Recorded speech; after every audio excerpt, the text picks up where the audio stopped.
Hello, all you lovely people, and for tonight, all of you lovely dragons that might be watching. We were just clarifying that Steve actually thought that one of our guests tonight was an actual dragon, and was shocked to find out that he wasn't. So, are you over that yet, Steve? Have you? I'm still reeling over it. I was so disappointed. I expected like wings and fire out of the mouth and all that shit, but nope, just a normal human being. Sorry, Well, somebody. just flesh, blood, and fat. I'll get over it. We'll say hello to our guest real quick, then I'll take you through a couple of announcements that we have coming up for the month of November. Obviously joining us, Inane Dragon. Hello, sir. And Jeff Censored. What's going on? Welcome to the show.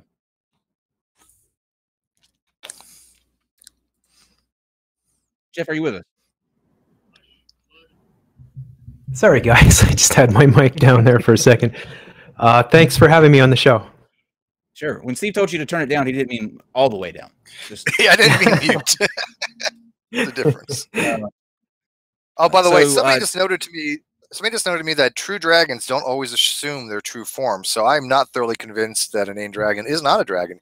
He could be just in poly form human. Steve. So it's true. Steve. Do dragons drink pumpkin beer? What did I tell you about acting out in front of company? I have to look at the rules. Oh, God. There are dragon rules. I've read them. I apologize. So for the month of November, we're calling it a November to remember, because we have a lineup like you wouldn't believe, and I'm excited about it. So we'll give you a few hints.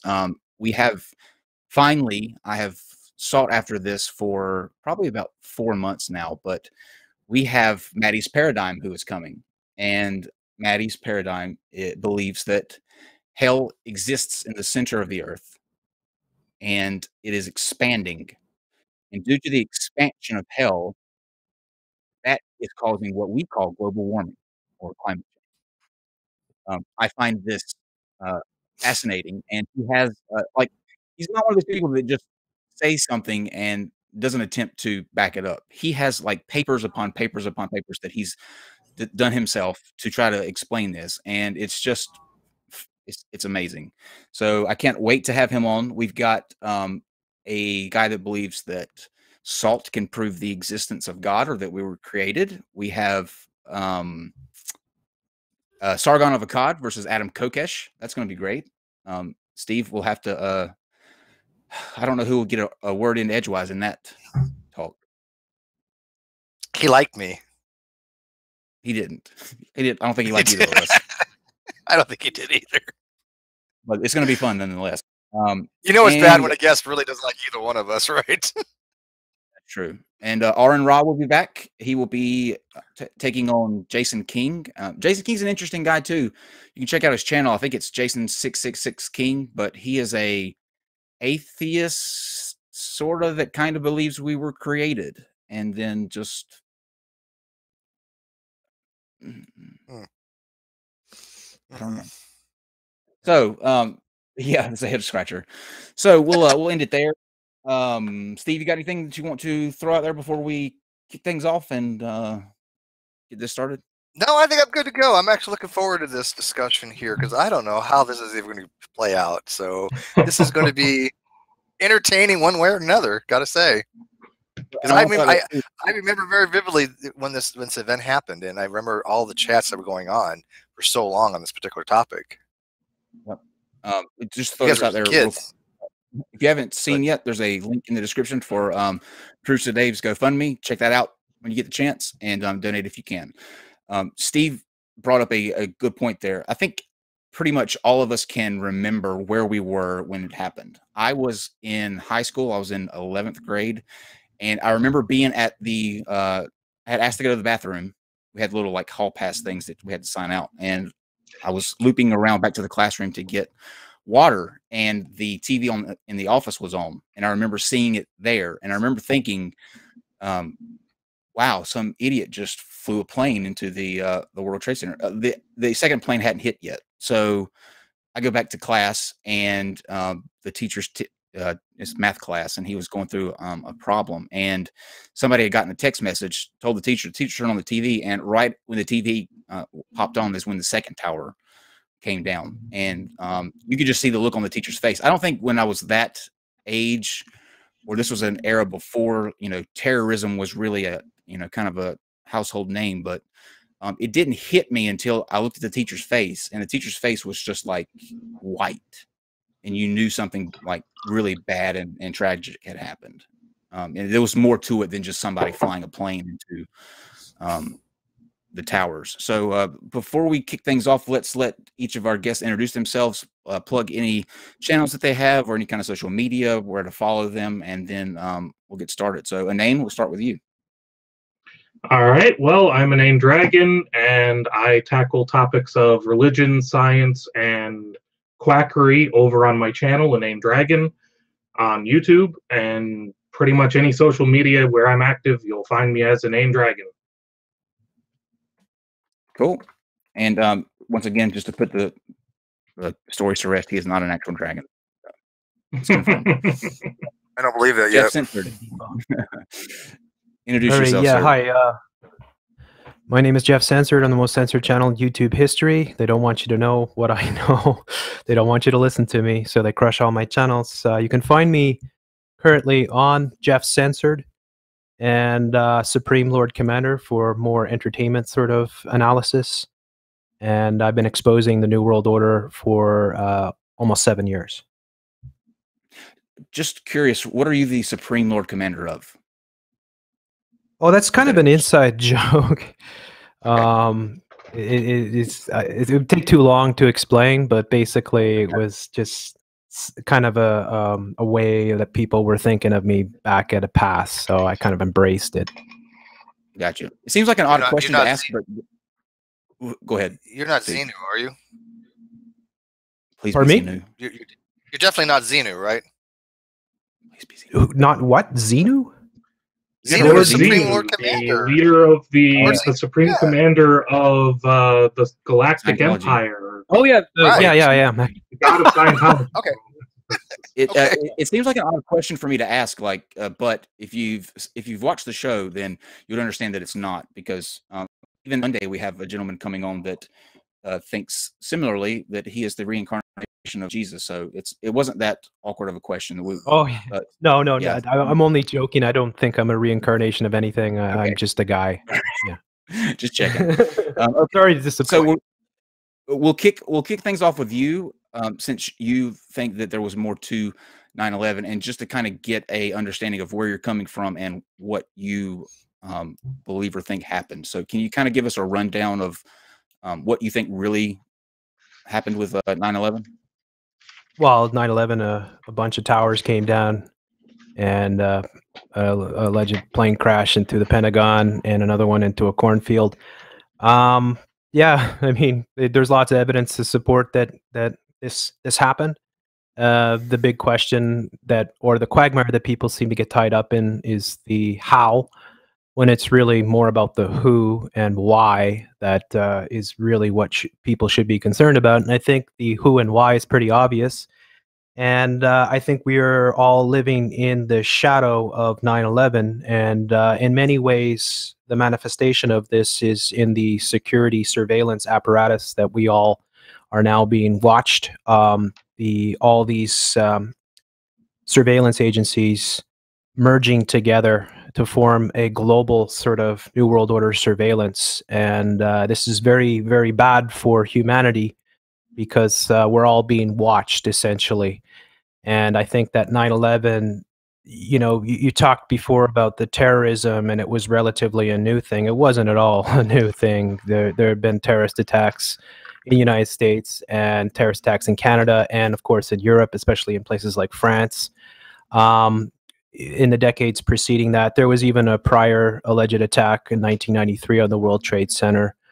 So we were well groomed for terrorism and well groomed for 9/11. In fact, much of the entertainment and movies that were around at the time were depicting mass terror attacks. So we were being predictively programmed into accepting it. And when it happened, of course, all the answers were already available before even the dust had settled, literally, on the trade centers, and we knew who the culprit was, and we knew what their motives were, of course, destroying our freedoms because they hate us.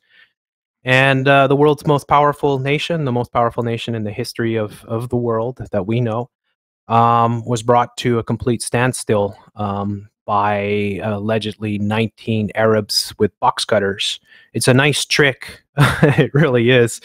And if you believe in that one, you know, I could tell you the story about the green giant, or Well, let me Loch just Ness interrupt for just a monster. second, and then we'll let Inane kind of respond. But just so that we're all on the same page, in case it's not obvious for people who are watching, who was behind it and why? Tell us that. Like, who do you think was really behind it and why? Well, we know that 9/11 is a massive sort of occultic event that's coded with all their symbolism. And we know that all the people that were in the positions of power that had access to this site, to the scene, were all in their positions and all ready to carry out this deed. So largely what we're talking about, I mean, like, it would be a mistake to say the Illuminati, just like it would be a mistake to say the Zionist, because that would make you think of just one group and not really understand that there's more to it. But what we have is an Anglo-American Israeli sort of alliance that brought this about. And this involves a network that has been built up over the past few hundred years of elites in the world, elite royal bloodlines that control this world. And we live in their theater. Like, it's not that 9/11 is just an inside job. All of your major events are inside jobs, all of them. And every major shooting or bombing is almost definitely orchestrated by this same cabal. So we're talking about a powerful cabal of elites that have run this planet for a very long time, and they intend to run it forevermore. And we are being set up for their new world order. Okay, that's a lot. That's a lot to respond to, Inane, but I'm going to now turn it over to you guys. It's going to be a free-flowing conversation between the two of you. Steve and I will step in just to make sure that you guys don't talk over each other. Please don't do that so that the audience can follow along and hear everything that you have to say. We'll give you as much time as you need on both sides, but just respect each other when the other one's talking so that we can all understand where you're going. So, Inane, whenever you're ready. All right. So actually, because I don't want to straw man Jeff's position, my first point is a question. Could you explain what you mean by predictive programming? Because I've read up on it since you brought it up in our Twitter conversation, and I think I understand what's supposed to be meant by it, but I want to make sure that what you mean by it is the same thing that, say, David Icke means by it before I try and comment to it. Should I reply right away with that then? Yes, please. Okay. Okay. So predictive programming is when you, as a person or people in general, are programmed by their media, by their entertainment, into what is going to happen. So it's like showing you over and over again something that's going to happen in the future, so that when it actually does happen, your mind has already accepted it and is already, it's not a shock. It could be still shocking to you, like 9/11 was to just about anybody that lived through it. And I know you guys were kind of talking about what happened on the day, and I remember that day like unlike any other sort of thing. So I know exactly what you're saying. But the fact that we're shown these things that happen over and over again, and then they happen in real life. So like The Simpsons showing you, say, that Trump was going to be president back in the 90s, and then they show him doing the exact same thing, and he's president, and he's going up an escalator. The Family Guy is showing that Bruce Jenner is dressed up in drag and dancing for a bunch of sailors in 2009. And then, 5 years or 6 years later, he's on the cover of the magazine. They're coming out as a transgender. like Seth MacFarlane again with Family Guy showing 2 bombs go off in his show Okay. a month to the day before they go off in Boston, and then the night before the bombings go off in Boston, April 15th, 2013, you have his other show, American Dad, showing a guy bringing his date home, talking about having a blast, call the bomb squad, that makes 2 blasts, sort of thing. Okay, and then the next day you so have the 2 bombs going off. if I'm understanding correctly, it's context independent. It's not like, let's say, for example, with goodness, I can't quite remember the name. I think it was Lone Gunman, the TV show. They had their series premiere in the months before, like I think it was January of 2001, and they had a hijacked plane by a government conspiracy fly into a building and bring it down.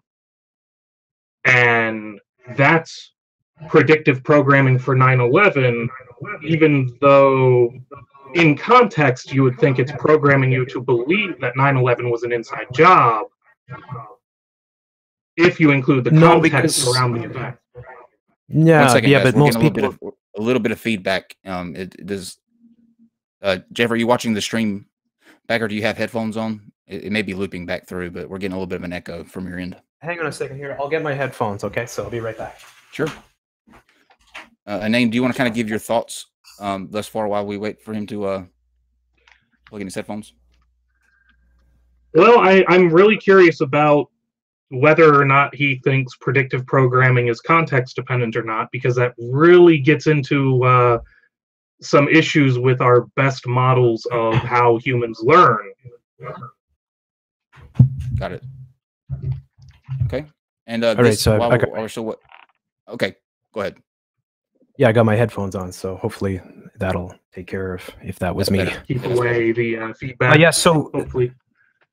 Yeah, so yeah, I mean, you ask a good question, and I'll try to do my best to answer it, because like, oh, aren't they showing us? I mean, if they show us this over and over again, like they did with 9/11, and there are hundreds, literally hundreds of examples of the Twin Towers coming down or exploding or having explosions go off in them, some of them just months or even weeks before the actual event happened.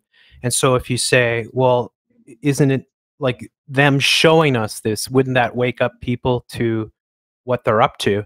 And the answer is, no, it'll wake up. Like with the Lone Gunman, where the context of the towers being attacked was as part of a government conspiracy. I'm wondering whether or not predictive programming accounts for context.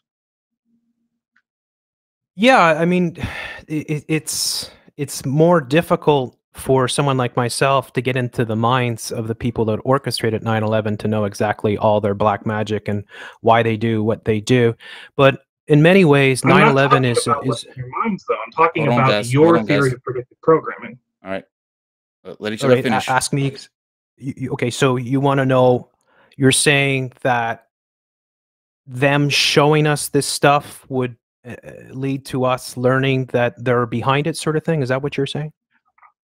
What I'm trying to understand about predictive programming is, it sounds like all that we're supposed to take away, all that gets planted in our mind, is this idea of towers collapsing because of bombs. And then maybe something else makes us think terrorists because of, I don't know, well, the show 24 came after, but movies like Under Siege, or that Alcatraz movie with Sean Connery, whatever the hell it was called, where terrorists were taking shit over. Mm-hmm. And so just because of these discrete images with no context, we are programmed to think towers get taken out by terrorists with airplanes. Well, okay, how about we accept it? How about this? What they're going to do is going to be used in the maximum way, right? So there are major objectives, and what I outlined earlier was the surveillance state, because I think that out of all the things that happened out of 9/11, and it would be almost impossible to calculate how many different things have been affected by 9/11. But we'd have to think that in terms of world events, it's probably easily one of the biggest world events of the last 200 years. So much has come out of it as a result. So what I try to say about predictive programming is that by showing people, and 1984 is a great example of this, in many ways, because of a lot what was shown in that book, is what's manifesting today. But like when they're able to traumatize you through the film. So when you go to watch a movie, you can't just think that you're watching a movie, that there's no intentions behind it. Even if it's a comic book movie, and even if it's a children's movie, if it's coming from Hollywood or if it's coming from the New World Order, it's going to be full of their symbols of their witchcraft and everything else that they infuse into their creations. And it's used as programming. So my whole thing, if you catch on to my videos, you go to my channel, my intro always shows that your entertainment is programming. It's not entertainment. It's not there to entertain you, really. It does, and it can, but it's really much more about social conditioning. So what I try to say with the New World Order is that with 9/11, it's like, we're going to do this to you. It's going to happen. It's not that people that are watching, say, children's cartoons at 7 o'clock in the morning on a Saturday or something like that, and might see the World Trade Centers being bombed in a Spider-Man cartoon or something like that, are going to wake up and say, "Yeah, the Illuminati's behind everything." It's more like if you show people over and over again that these things can happen. When they happen, then people accept them. So, like Osama bin Laden, this is why I said what I said about the terrorism, where you guys were discussing in the beginning that terrorism wasn't really that big of a thing until 9/11. That's not true at all. It was a huge thing, and it was all over the place, and we were constantly being hit with terrorism and terrorism stories. I don't know that I'd go so far as to say constant, but that was a point I was actually going to agree with you on, is that terrorism was not a new thing, at least, and that we had seen plenty of it before. Yes, exactly. Including the 93 bombing, the 93 bomb. I mean, you can go through a number of airline bombings. You could talk about the Munich games. You could talk. There's so many different examples that you could give of acts of terrorism that had happened leading up to 9/11. So we were deep in a sort of Islamic terrorist sort of world, where the enemy was the guy in the cave right up in Afghanistan, sort of thing, who hates our freedoms and wants to take us out, sort of thing. And much like 1984, it's just, here you go, we'll wag the dog, we'll create all these stories, we'll create these bombings, we'll create these events, and we'll condition people into thinking that there are people in caves in Afghanistan that want to destroy our freedoms. They just hate what we are and they want to take us out. And then we'll hit them over and over again, and we'll put it in all the television shows, we'll put it in all the movies, so that people, when it does happen, when the big thing does happen, everyone's going to come out and say, "I hate terrorists. They hate us. We're going to stand up. Let's grab an American flag, and a shovel and whatever, and a gas mask, and let's do what our country, our president demands." So I think I see how you believe predictive programming works and how it happens to us through the media. I just have a few problems with it now that I understand it better. And the first is that our best model of how humans learn includes something called social learning theory. And this is actually where things like social programming, using television to get people to think certain things or to behave certain ways, comes in terms of our model of how people learn. And it's entirely context dependent. If I show a movie about people hijacking an airplane and attacking a building, and that it's a government conspiracy, a la the Lone Gunman pilot episode, then what people are going to learn and take away and internalize out of that, if they internalize anything, is that government conspiracies cause terror attacks, and that terror attacks are actually faked in order to encourage surveillance states and the like. That was the message of the Lone Gunman, and that's what people are going to take away from it. And I don't agree.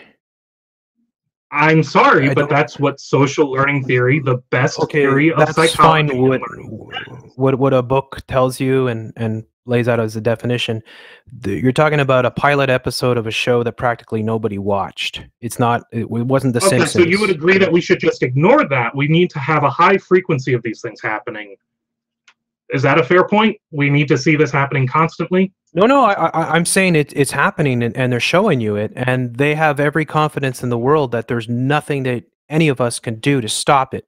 They control it all. So No, you got to what I mean is understand. that for the predictive programming to work, you're saying it has to be a very frequent thing that you see all, not necessarily all over the place, but let's set a reasonable threshold. Let's say 5% of all movies need to contain enough elements of what they want you to believe for it to have an effect on the population. I think you're that thinking that you're okay. So I Well, understand we're talking where about a you're. model of psychology. We're talking about how people Yeah. learn. So you've got to have Okay, a mechanism by which first of that all, works. television doesn't. You don't learn from television. You get mind controlled. Television is mind controlled. Sorry, program, same thing. Yeah, it's not. Sorry. Say that again. Learning is a form of programming. It causes engrams in your brain to form as passageways are basically built through your connecting different neurons together to form skill sets. It's a form of programming. Difference.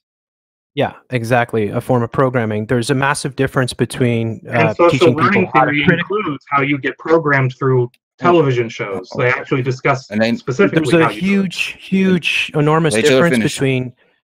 Yeah, there's a huge difference between, teaching people how to think critically so that they can think for themselves, or programming people, like mind controlling them into what they're doing massively to humanity now, and they have been doing for a long time. Then let me choose different words. Would you say that, because we seem to agree that the lone gunman is a one-off that we can just disregard, that you need a frequency of events? You said earlier because it teaches you to think that, or sorry, it programs you to think that government conspiracies cause terrorist attacks such as 9/11, which would wake people up to the Illuminati, New World Order, whatever you want to call it. So we set that one aside because it goes counter to your theory. And we talk about, let's say you had an image you showed me that had 4 movie posters on it. And I went ahead and doubled that number to 8, figuring that maybe you had overlooked a bunch in your research or just didn't have them all crammed on there. And I did a low ball estimate of the number of movies released using data from Hollywood and from various other companies of how many movies were released in the same time frame, and I came up with something around the order of 2,450 movies. Mm-hmm. So is a 0.3% rate of movies containing themes about 9/11 good enough to program people? Yeah, or do we need more? A bit of a straw. You're all right.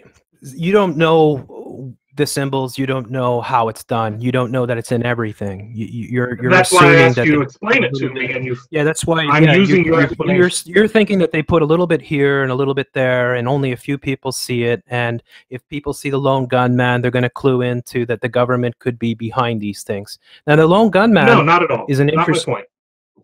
Okay, but you're thinking that most of the movies out there are not showing this, so how could it possibly have the effect that I think it's having? I drew that conclusion because you did not present that evidence.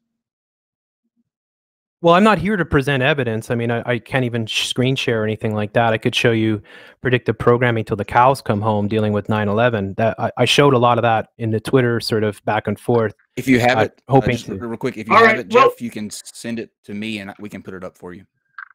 Yeah, for sure. I don't have it ready, but I could dig it up pretty quickly. The thing is, that's fair, let me just try to inform you what I see has happened over the past, well, especially since 9/11. All right, so I see a growing sort of world organization that's taking control of basically the entire world. and that we are all being misled by our media. We are all being deceived over and over again into thinking that these people are enemies or these people are our friends and this and that. And we're constantly distracted and programmed into, you know, just idiocy and worrying about the latest gossip and the latest drama.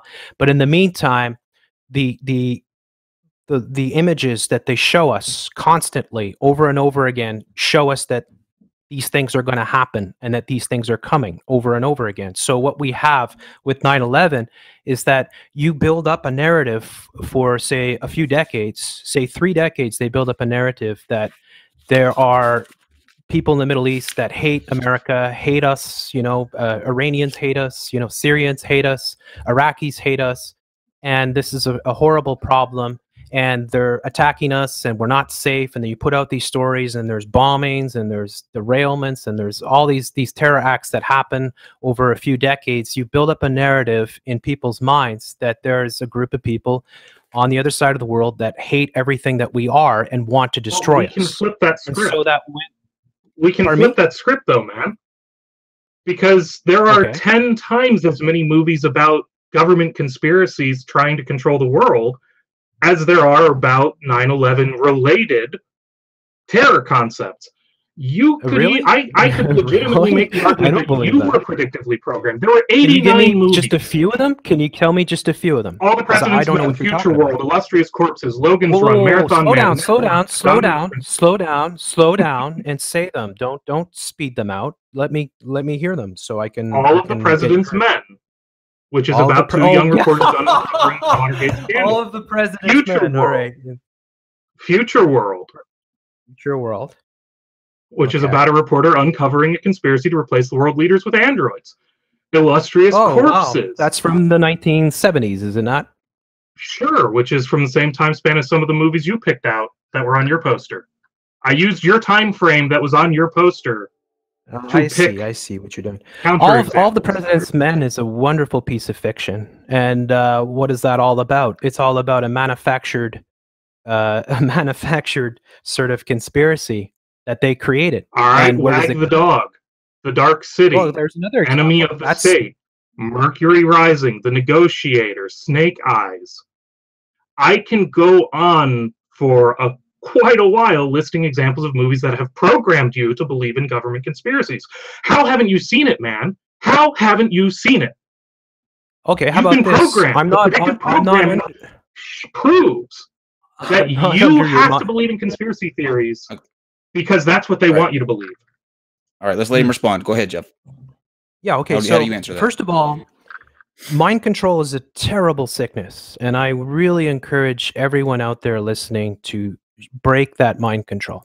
Because if you're watching what they want you to watch, if you're playing what they want you to play, and you're eating what they want you to eat, and you're getting all, you know, excited about the things they want you to get excited, you're getting all riled up by the left, right, and you're picking sides, and you're picking colors, then they have you exactly where they want you.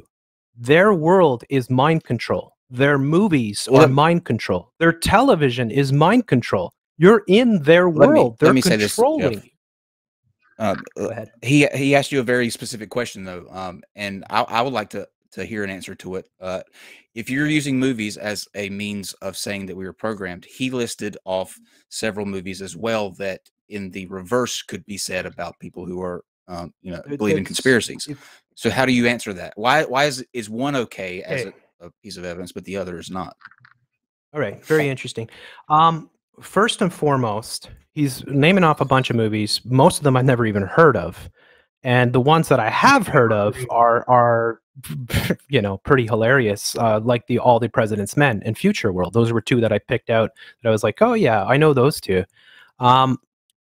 Yes, it's a good point. And if you wanted to take a sort of critical approach to predictive programming, and you could say, well, hey, look, they're showing you that the governments are full of corruption.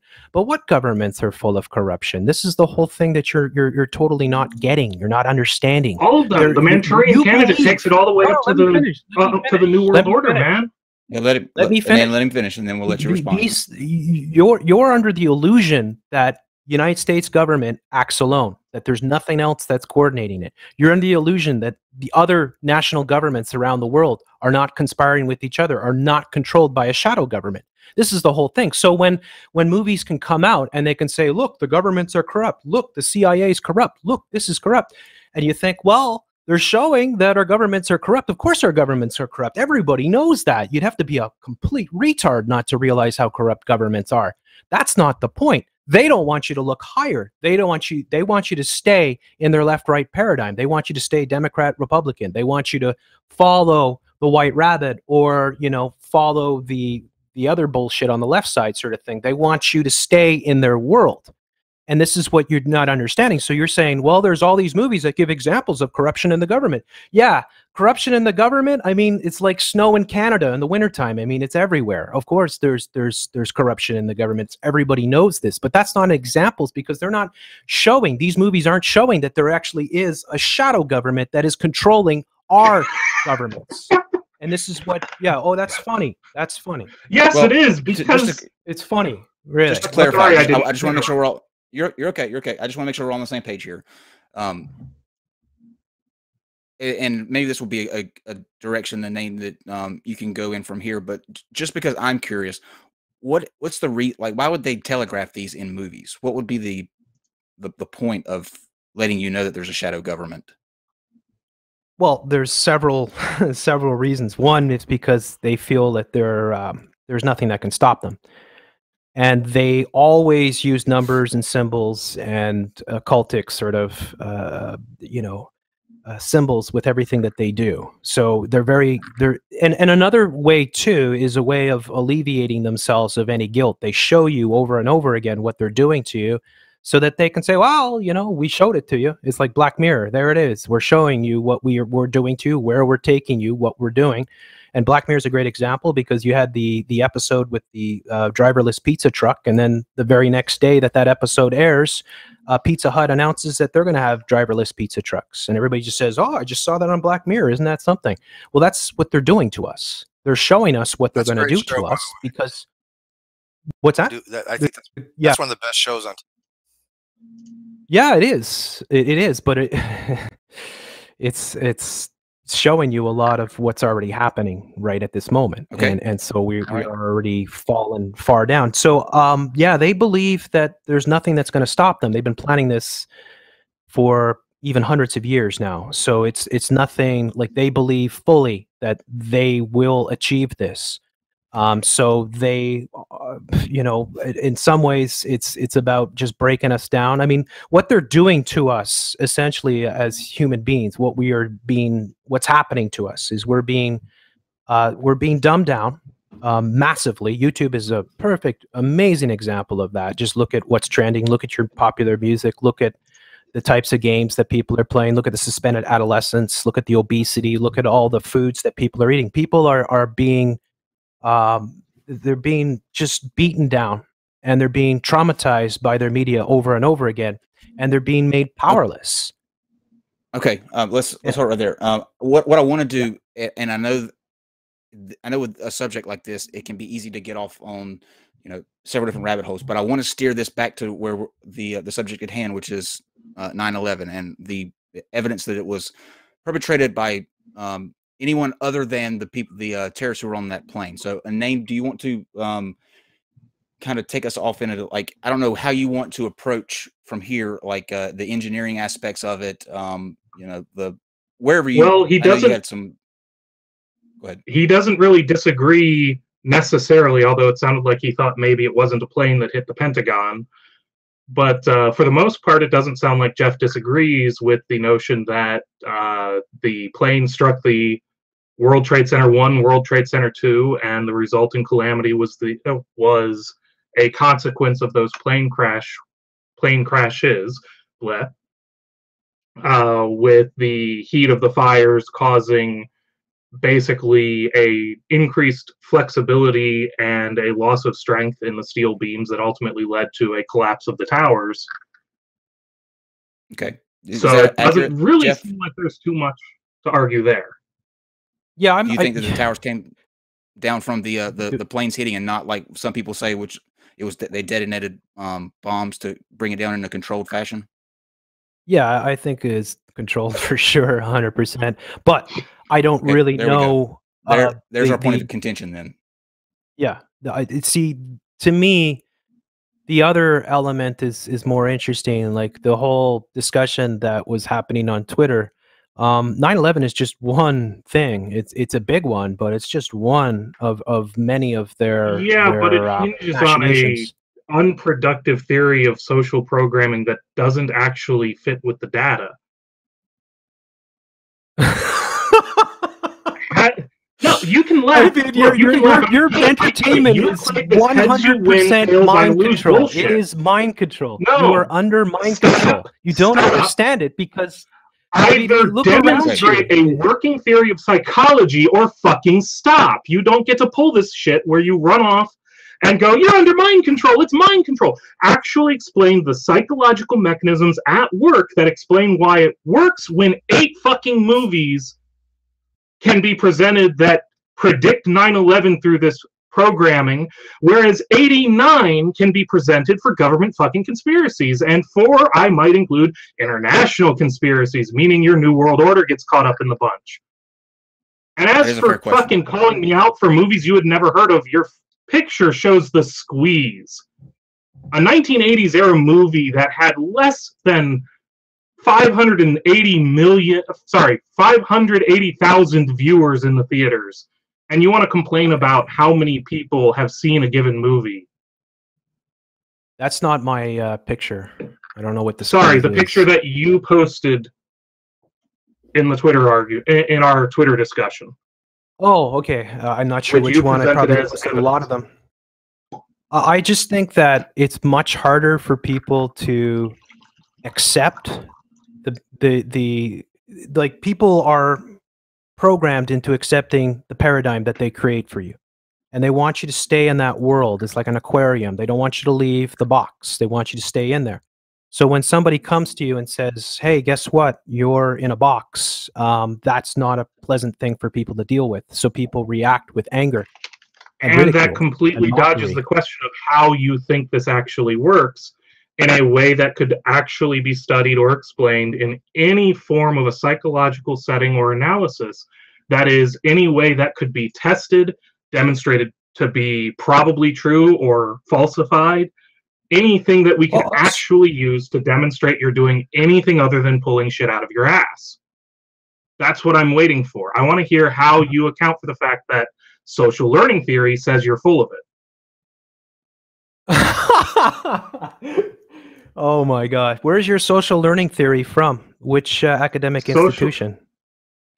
Okay, so now I want, so now that we're going down that rabbit hole, can you provide evidence that the entirety of peer-reviewed journals and basically knowledge and learning for the past few centuries is so thoroughly under the control of a conspiracy that nobody has ever been able to pull a SoCal-style debunk where they demonstrate that, hey, as long as you toe this narrow line, you get published, but the minute you wander out of it, you get squashed.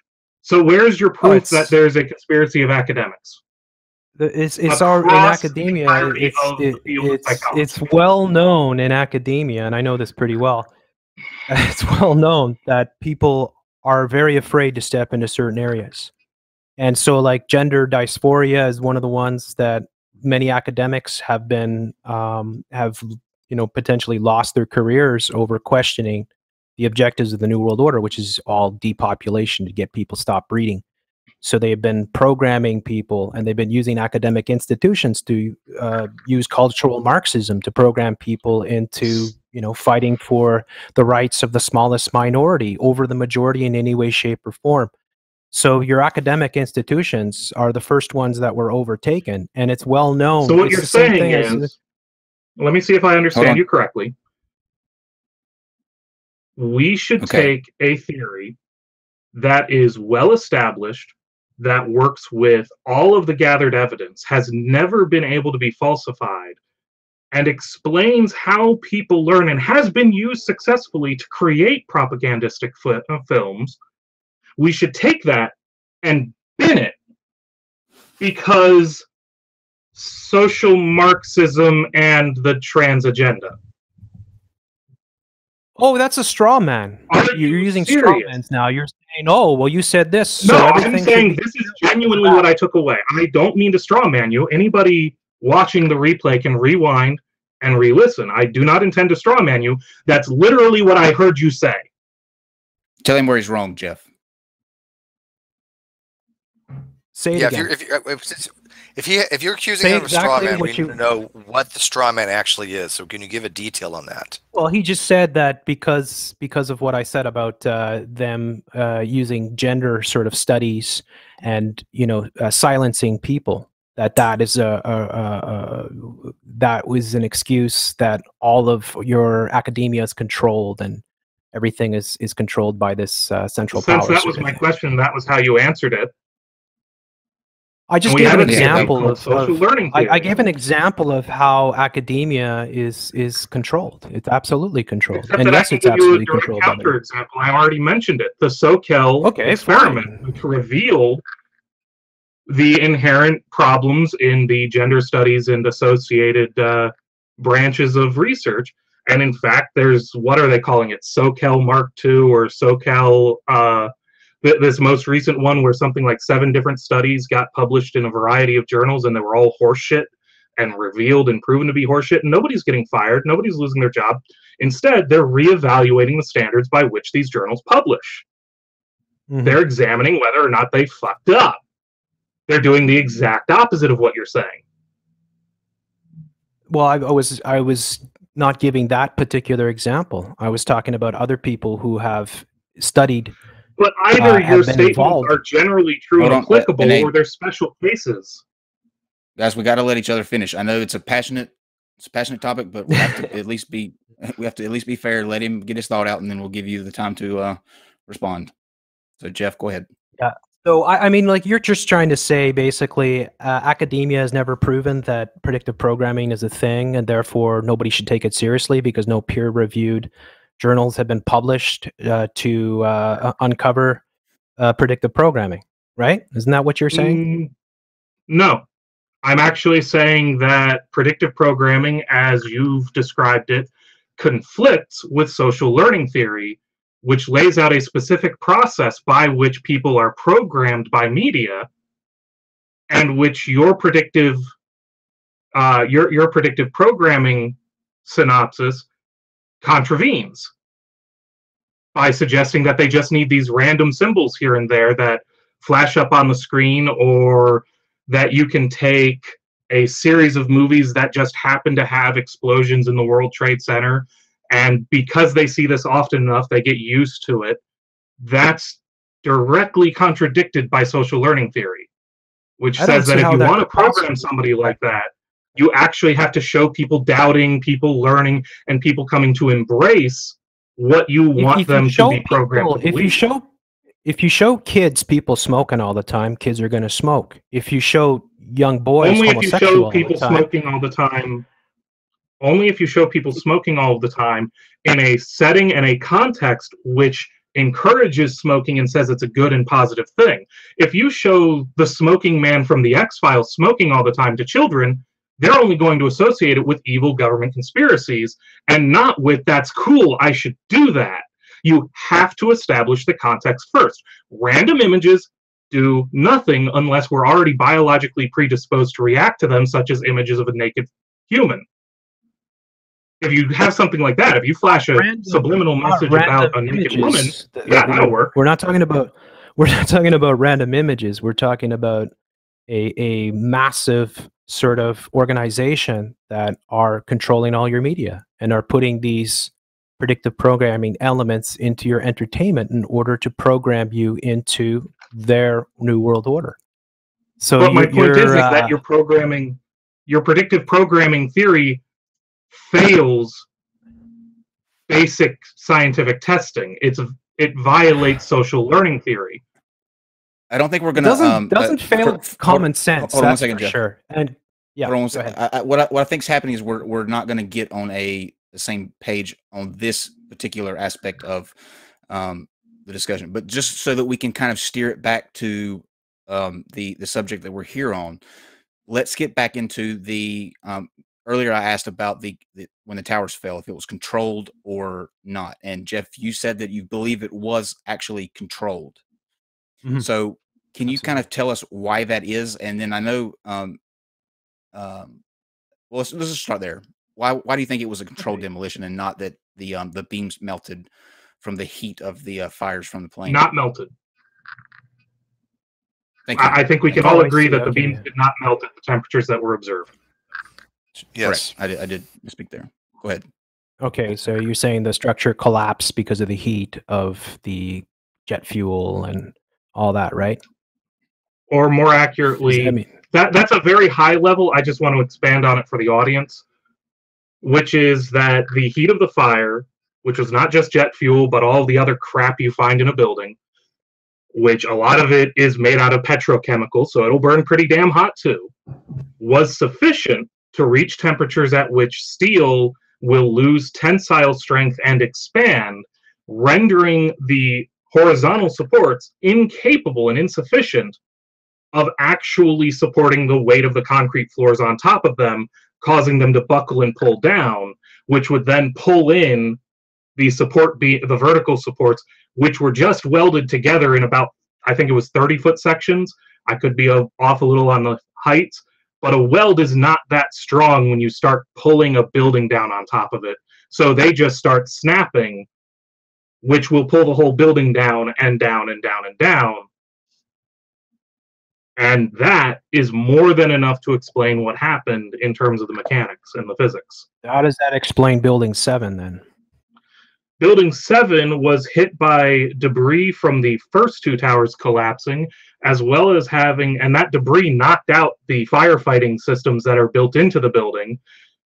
A fire started, went uncontrolled, and over in, I believe it was the east side of the building underneath of the penthouse, you had the exact same scenario happening where you have a hot fire from these petrochemical laden materials burning out of control for hours until the beams on that side of the building, and that's why it starts at the penthouse and then collapses over, because the beam under the penthouse went first as the fire caused the outermost horizontals to expand and then collapse, pulling the building down on itself, starting at the pillar underneath of the penthouse and spreading outward as you lost the support, ultimately ending with the external supports collapsing, which temporarily reached free fall, but you can kind of expect that once you've taken away all of the substance of the building inside.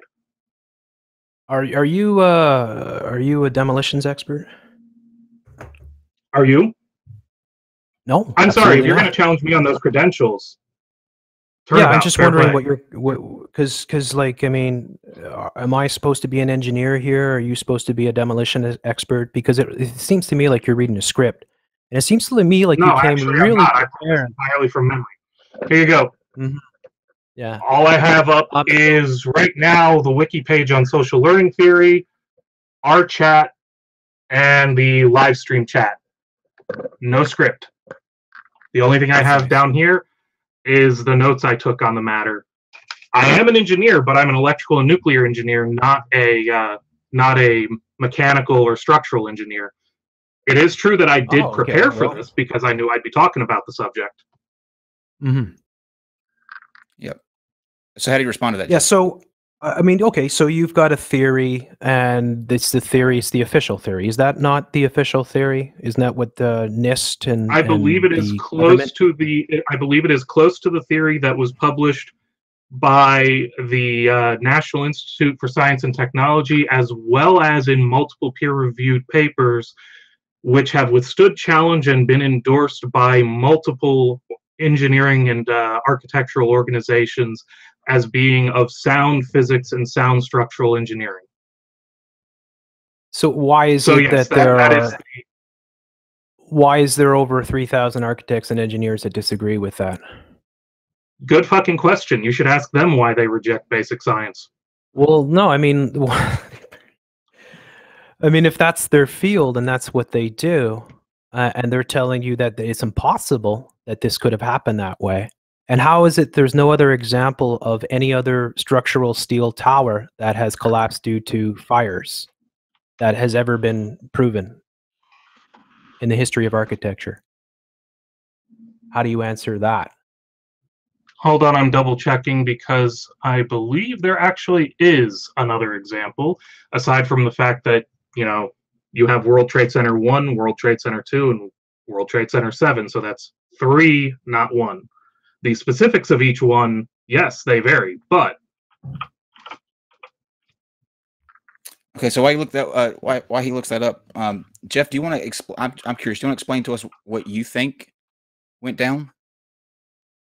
Yeah, I think the buildings were rigged and they brought them down in timed explosions. I think they had to have the theatrics happen in order to obviously tell the story. It's not going to be much of a story if you say planes crashed in the tower and you don't have any images of planes crashing into the towers. So you have to have all the theatrics and you have to have it done at the most dramatic sort of delivery possible in order to convince the people, the viewers at home, because that's what ultimately it's for. It's saying, we're going to take away all your privacy. We're going to implement a sort of, you know, Orwellian surveillance state, and you're going to all accept this because if you do not, these bad people are going to come and they're going to blow up your town.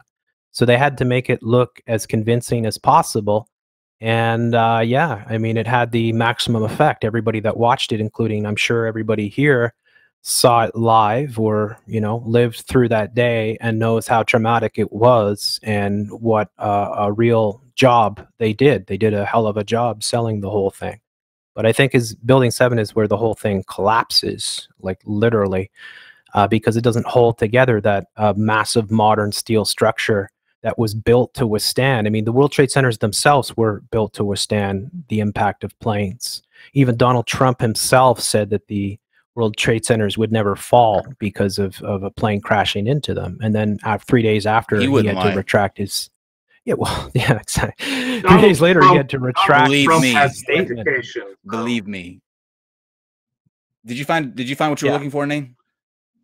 So, in addition to the partial collapse of World Trade Center 5, where they had floors, I believe it's 6 through 9, collapse due to fire alone, you also have an additional 22 cases from 1970 to 2002 where steel frame buildings were caused to collapse due to fire. So, it's just not true. Oh, sorry, 6. I do have to correct myself. I was reading the wrong line there. 6 structural steel buildings, aside from the World Trade Center buildings, have collapsed due to structural fires. Right. I don't have that article that you're quoting, so I can't. Can you link that in the live chat, Inane? Linking it now. And let me ask a follow-up question. Jeff, why didn't we see any explosions when those were detonated? Well, that's up for debate. I think a lot of the architects and engineers believe that you can see thermite explosions happening throughout the debris as it's collapsing. And I guess like you would see with if you've watched enough controlled demolitions, they all look the same. They all look like Building 7 pretty much, unless they don't go off properly, right? So there's a method to it. And it's like I believe he was... You don't use nanothermite in demolitions, or any thermite, because thermite burns too slowly to cut through steel. It also burns in the wrong direction. It burns down, not in. Now, you might be thinking of the thermate claim that was made, except that we didn't see the highly toxic gases that would have killed all of the first responders coming from a thermate attack. A lot of people have died. So you're just wrong. That's not proven. You're just saying that. You're not proving it. You're just saying it. All right. A lot of people have died. A lot of people. I know how thermite works. Thermite burns down. Thermite is not good for channeling. Thermite burns slowly. These are not things I need to prove because they've been proven. Well, you can see. They are known to work this way. All right, whatever. You can see on YouTube all kinds of examples. You just stated things out of your ass over and over again. Oh, you're stating let- things out of your ass. What are you Alright. talking about? I'm stating things out of Why my do you ass. think it's You're thermite? saying that. Oh, yeah, it's definitely a fire that brought down one of the strongest structures in New York City. It's never was one of the strong. It's That it not came that down strong. in less than 7 seconds in a perfect footprint It of didn't its come own. down in less How than is it 7 that? seconds. How You is can that watch videos possible? of It's that. not. Why are there If it thousands does of collapse at architects and free fall to me, engineers that disagree with that? How is it that there are people that I'm this not is in what their they mind, do for a so I living? can't tell you why they've convinced themselves of Well, that. then I'll tell you why, because they looked at the evidence and they said your evidence is full of shit, and this is a Okay, controlled so demolition. since we're going to appeal to authority anyways, why are there engineering and architectural organizations with hundreds of thousands of members who disagree with your 3,000? Okay, If we're show going me to one pile of their experts on a plate. show me one of their sites. Then show me their site. I want to see their site. Show me a site with hundreds of thousands of architects and engineers that disagree with the architects and engineers for 9/11 Truth. Are the ones that came out against it, while you looked for that, are the ones that came out against it or saying that there is something more to this, are they still alive? Pardon me? Are the ones that came out against it still alive? Some of the still, the ones that came out against architects and engineer, or the ones that can you clarify that? The ones that say that we use thermite to control demolition, are they still alive? Are they still alive? I imagine most of them are. I don't think it would be a very wise move to start eliminating everyone, but some of the people that originally looked at the evidence were mysteriously killed off, like Danny Jawenko, who was a controlled demolition expert in Europe, and he was shown the World Trade Center going down in its own footprint, and he looked at it and he said, "That's a controlled demolition." And the guy interviewing said, "Are you sure?" He says, "I do this for a living. That's a controlled demolition." He said, "It's 100%." He didn't even know it was 9/11. Then he died mysteriously in some traffic accident. I don't know how long after, but not long after he had done that video sort of thing. Now, I'm not suggesting that it's anything other than an accident, but it is a bit, it's a bit suspicious. But I think most people that understand how controlled demolitions are done look at Building 7. If they're honest, they look and they say, well, that's a controlled demolition. And then how do we explain that Larry Silverstein himself came out and said, well, there's been a lot of damage, so I called them and told them to pull it, and they pulled it. And the building came down. I mean, he clearly stated that they gave the order to pull the building, which is a well-known term when it comes to demolitions. That's what they say. It's time to pull it. So they pulled the building. They hit the switch, and the firefighters that were in the building talked about all the explosions that were going off, multiple explosions. So they heard all these explosions going off. What are all those explosions? Well, I guess there'll be an answer. NIST will have an answer. Your Inane Dragon will find an answer, I guess, that will fit that. But I mean, I think Could be just Building 7. the structural What's that? aspects of it. It could be just the structural aspects of it. What sounded like an explosion where they were could be anything going on inside the Well, building. that's I mean, it then. But then I could put up the evidence and show the firefighter saying about all the explosions that went off, and then you could say that. At the end of the day, what's the real answer? I mean, people believe what they want to believe. So if you don't want to believe that your governments are involved in these types of conspiracies, then you're going to do everything you can to refute any sort of evidence that's presented to you. And that's where we get with 9/11. I mean, it really is a Aren't quagmire. you doing the same thing, It's though, to be fair? Well, yeah, but it's inevitable. I knew this would happen because it's inevitable. It's like you dig your stake in the ground and you believe in what you believe in. I mean, I understand Sure. if you fully believe in it. And I do understand, and I totally sympathize with people that don't understand the New World Order and don't understand that all their entertainment is programming, that they are being dumbed down, that their minds are being controlled, that their bodies are being polluted, that their reproductive systems are being destroyed. I understand that it's a horrible thing to wake up to, and you don't want to wake up to it. So you look for every excuse to not allow your mind to go there. But I mean, eventually the evidence is overwhelming, and if your eyes are open to it, you'll see it and you'll understand it, sort of thing. So, all right, a name. I'm still looking for, and this is a mistake on my part that I didn't write this down when I originally found it. I'm still looking for the organizations that specifically said we endorse the the NIST report and the publications that followed it up, I did find a compilation of scientific articles that examined the situation, got published, and apparently support the official's position in terms of the mechanics and physics, which of course doesn't go into whether or not a spooky cabal of super powerful individuals who apparently operate a conspiracy of millions have done anything. But I am still looking for the endorsements for what it's worth. The point being, though, that you're seeing what you want to see, dude. Because, like you yourself said, any of us could invent our own explanation that fit what you're describing. Any of us could invent it. We could all come up with whatever explanation we like to make what we like the case. There's no basis for it. I understand that. Look, it's always best to be civil with people, and I don't want to be combative or anything like that. I'm trying to be open because I know there's a lot of people that are probably listening that do not know the type of work that I do and do not understand why I'm saying what I'm saying and what my experience is with it. I'm not a 9/11 expert, and I never gave that sort of sold that sort of credential for myself. 9/11 to me is just one of their many machinations, and I think that it is very important. And yeah, I do think the answers are important, but I also think it can be a quagmire that can bog you down. And I think that inevitably, all the evidence was shipped off to China and destroyed. So the people that had a lot of the evidence fled the country, and a lot of them were killed or mysteriously vanished. So it's obvious they didn't want us looking any further. And I mean, the NIST report itself is so full of so many holes in it, and I wouldn't be the one to take that on. That's not what my forte is when it comes to this stuff.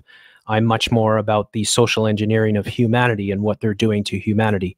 And that's what really concerns me. If you look on my channel, I know all my other channels have been destroyed, but I don't have 9/11 videos, or I probably don't have any up on Jeff Censored, even though it's a relatively new channel. I'm much more about social engineering and what they're doing to humanity and how they are depopulating us as being their biggest objective, to stop us from breeding and to ruin our reproductive abilities and to socially condition us into our own destruction, basically. And that's what my sort of whole thing is.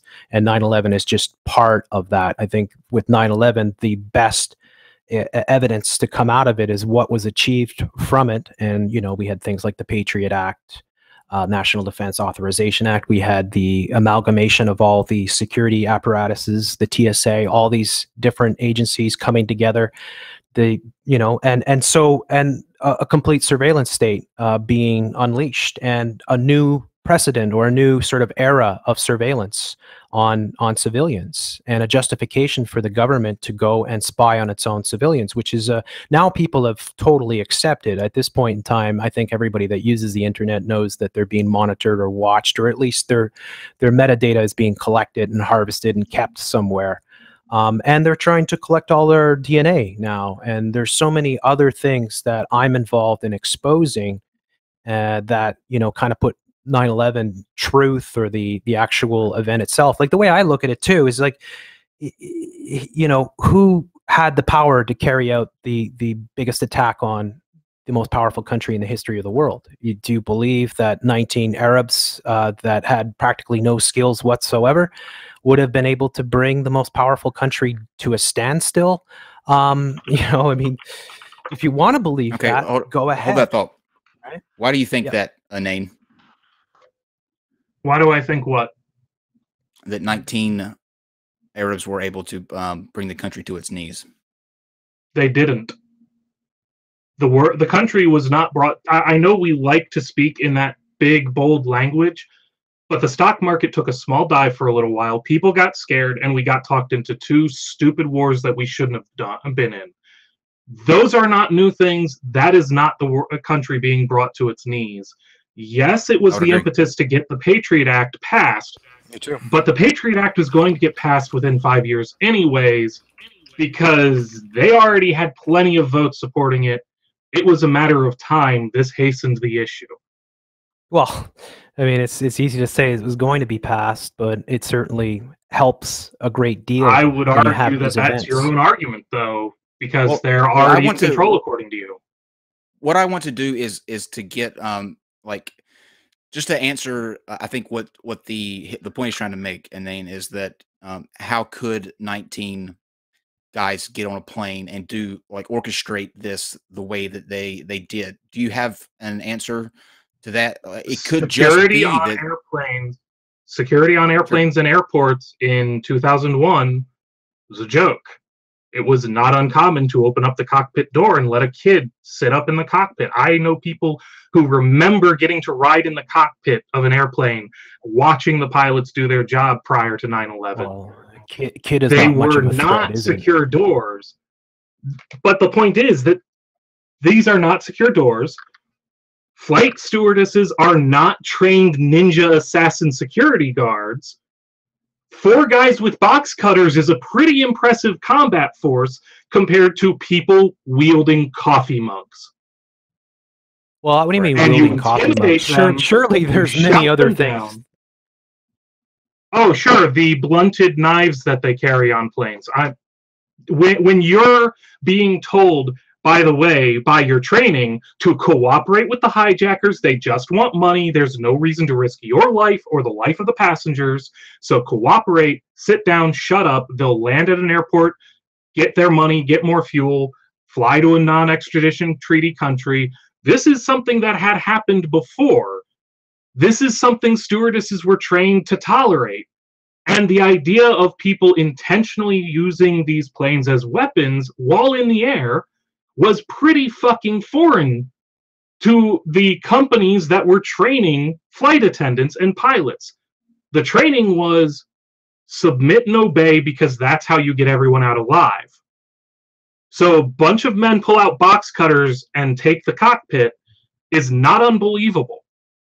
Well, then how were they able Using to a few years of flight accurately- school training to fly a plane into a building is also not that surprising or difficult. It's not impossible. These people land on runways that are narrower than those buildings. If you can land on a runway, you can ram into a building. How is it that the Pentagon was hit? What was it? An hour, 20 minutes after the towers were hit? How is it that a plane, when it was known fully at that point in time that they were under a terrorist attack, how is it a plane? Because we don't have. No, let me finish. Let me finish. Sorry. Allow me to finish, then you can answer all you want. How is it that the most fortified building in the history of the world, the most surveyed building in the world, the most important building in the United States, how is it that an hour and 20 minutes after the World Trade Center has been hit, that was actually hit by a plane and that there's no footage? There's only a couple still images of an explosion. How is that possible? How is it possible? Who told NORAD to stand down? Can I answer now? You've asked the question. Can I answer now? Go ahead. The answer is military radar, especially in 2001, does not cover the internal body of the continental U.S. They're too busy watching for fucking nukes coming from Russia. Furthermore, we don't have a shit ton of planes, especially before 9/11. We did not have planes sitting on the tarmac waiting to go, full fuel, pilots in the seat, 24/7. They were probably getting planes into the air as this was happening.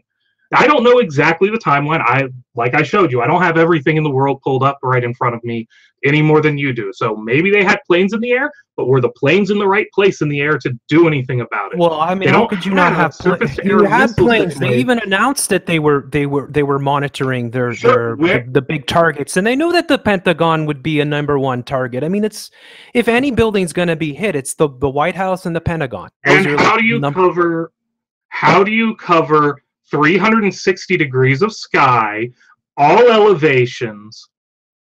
You're talking about finding a grain of sand in a desert. I don't agree with that at all. I think that's impossible. They knew exactly where these planes were going. These planes were. Oh, what do you mean bullshit? How do you mean bullshit? They've got the whole story laid out. And before 9/11, you had to coordinate with each fucking airport to get proper internal coverage. You did not have perfect map coverage of the internal of the country using radar prior to 9/11. We still don't in many cases. That's just unbelievable. I mean, you have the most secure building. There's no way. There's no way the most secure building in the world was left wide open for an attack an hour and 20 minutes after the attack had already started. That's impossible. Do you know how There's no way. There's no way. That you have to be dumb. You only have to be dumb to believe in that. You have to be really stupid. You try and fly a plane into the Pentagon. See how close you get. I mean, I don't want to die, so no thank you. I don't blame you. But whether I hit it or not, I would die, so no thank you. Seriously, there's no explanation for it. We're coming up to the 90, close to the 90-minute mark, and I know that there are some people who have sent in some questions, and Steve and I have a couple questions, so we'll let Steve go ahead and ask anything that you have, and then we'll do super chats at the end. Yeah, I got a couple first, for at least two things to discuss first. But to get this out of the way, visual contact for planes on a low flying altitude planes is extremely difficult. It's still into this day very difficult with a 360-degree range. I mean, you're not going to be able to visually see what you think you're going to see if you do a handoff contact. So if I'm having from one transponder to another transponder, that's fine if I have an active transponder. But for visual on the ground, it's extremely difficult to do handoffs. Any pilot, I'm sure, will tell you that. Anyways, so my first question is this. You had mentioned about Larry Silverstein, and you had said about the pull it, right? They had contacted 12 of the top demolitionists of all in the world, demolition companies in the world, and I can name them if you really wish, but none of them have ever said that is ever used in the industry. So what are you using to determine that the term pull it is actually used in demolitions? Because none of the top 11 companies that do demolitions ever have said they use that term. It's nowhere in the industry standard, and they don't use it. So where are you getting that information that they use it? Did you say 11, by the way? Yeah, would you like me to name them for you? Okay, that's a good number. I'm glad you said that.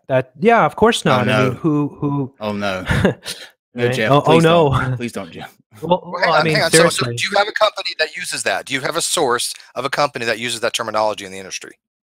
I've got 33 companies that use it. Okay, can you give us one, and we can actually look into that?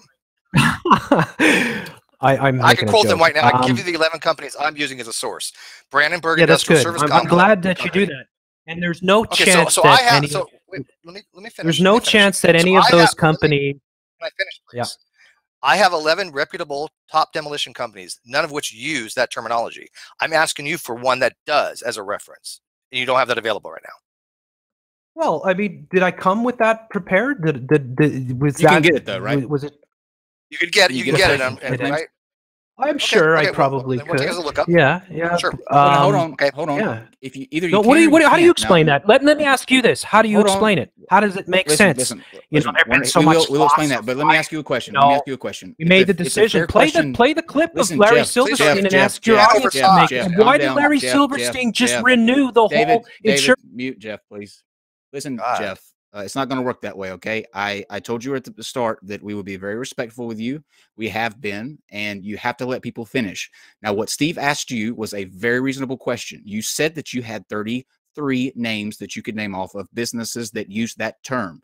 When we asked you, could you provide that? You said, I'm sure that I could, meaning I don't think that you can. So are you just making up the number 33 because that's a numerology term with Illuminati? Yeah, I thought that. I mean, I thought it was obvious. I didn't. I'm not saying that I know. Okay, I don't have that prepared. Right. So I can't really entertain that because I don't have that prepared. Go ahead. Okay. Next question. Can I ask one? Can I ask? No, just 1 second. Can I just ask why Larry Silverstein would say that? Can you explain why? What it meant? Yes, because the New York Fire Department actually uses that terminology, but that means to actually pull the first responders, civilians, and any reporters that are in the neighborhood. So when they say pull it, there literally means to withdraw from the active scene. And by the way, I went to firefighting. They mean retreat. I don't know if anybody knows that, but in the In the Navy, you have to train to be a military. You have to be a firefighter as well. And I actually did do JP5 jet fuel fires, and it burns about 500 to 800 degrees. It's very hot, which leads into my next question. And by the way, to be fair, Dragon, I am going to slightly correct you a little bit, and then hopefully you take the correction because I know you know about this stuff. You had talked about tensile strength, right? Well, tensile strength is actually a deformation in the horizontal latitude. Right? Compression would be the opposite. What happens is in the jet fire fuels, because you mentioned the polyurethane, polystyrene, and other things that have effect to do a synergetic effect with kerosene, you have what's called Young's modulus, which is basically affecting the stress with the strain, right? And so you have what's called elastic or plastic deformation that normally will go back. You have a certain amount of point that you'll be deformed, but it'll go back, correct? So it's that elastic deformation that it reached the point that it could not go back and ever be, have the same tensile, not the tensile strength, but the elasticity. Yes, in the steel. you're So absolutely correct. I meant elasticity, not tensile strength. Correct. So it was elastic deformation that I knew you were trying to get to, and not necessarily tensile strength. Minor correction, but we want to be pendants here. So anyway, so Jeff, to your question, when you're talking about steel, would you agree that as you heat a metal up, it is going to lose structural integrity, right? Would you agree with that? Yeah, sure. Okay, so now you have this building that's comprised of steel that has a very high temperatures, very, very high temperatures, that's causing elastic deformation. Is that building now going to be able to hold the weight of the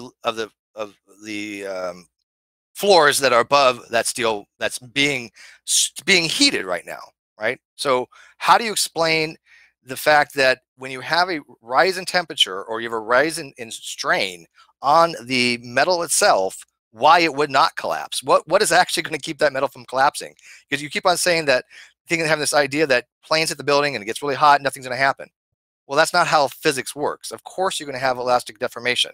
It won't melt, as Dragon pointed out, right? You need much higher temperatures to melt the steel, but you don't have to melt it. You only have to lose structural integrity, and that's what happened. Would you agree? Mm-hmm. No, I don't agree, because first of all, I'm not a controlled demolition expert. I'm not an architect. I'm not an engineer. I don't understand the physics. I'm not going to pretend that I do. I'm just going to say that there are a lot of people that are of those accreditations that totally don't believe in the official story. So it's not like I'm not the person that you're going to bring. Yeah, I'm not the person that you're going to bring on that is going to be the best to debate the whole structural sort of steel and what it takes for steel to start to collapse and the whole physics behind it. That's not what I do. That's not what I am. And I don't think I ever gave the illusion that I was that. I am telling you that it is my opinion that the towers were all brought down by controlled demolitions. Now, I think that I look at the World Trade Center, which was not hit by a plane, as a perfect example. And that's what I say is that, well, okay, you could push the argument. You could say it to me, and you could even say it to me. I could even say this. I could say, hey, you know what? They say that the planes actually hit the towers and the towers came down as they said. I can actually, I don't believe in that, but I could at least entertain that notion and still say that it was choreographed by the New World Order and that Building 7 was a controlled demolition. So I don't even have to necessarily, spend time with the actual two World Trade Towers. I could just look at Building 7 and say, well, that's where you have to put those explanations. You have to explain how it's possible for this modern, super, strong steel structure to collapse due to internal fires. And so that's what Inane Dragon did. I literally just did. World Trade Center had collateral damage. It actually had videos of it being on fire. Now, again, there's going to be a certain I was there. Let me finish. There's going to be a certain point in the structural integrity of that steel where you go from elastic deformation to plastic deformation. Matter of fact, Ned pointed out, and he's actually very much correct in the live chat. Elastic deformation will return, plastic deformation will not. And you have a point where you're no longer be able to go back to its original shape. So you have plastic deformation. And that building is going to buckle. That's how it works. What you're saying doesn't correspond to reality. With the rest of it doesn't match up. With the rest, it doesn't match. It doesn't match up to what we understand. Would that all collapse? Yes. If you how is it possible? Do you know what a supporting? Do you know what a support beam is? How is that possible? When they bring down a controlled demolition, the entire frame, the entire structure of the building is lined with explosives to bring it down, because they have to bring down the columns in order for the building to come down straight, like in its own footprint. It's so other people don't get damaged, other buildings don't get I have damaged. no idea where So you're what you getting that have with from. what you have with Building 7 is a perfect. I mean, it's one of the most perfect controlled demolitions. One of the best examples that is out there. It's what, hold on, Jeff. 6.6 seconds it came down. Maybe I can answer this Yeah, for you, you're Jeff. wrong. Steve, I just looked it up, Steve. In this article, they're talking about how the design of Building 7 wasn't to the norm either. If you took out one of the lower columns of the building just as a whole, the way that it's designed, it wouldn't distribute the weight evenly, and it would cause a vertical collapse even then. Just if you were to take it out without any other kind of structural damage to the right.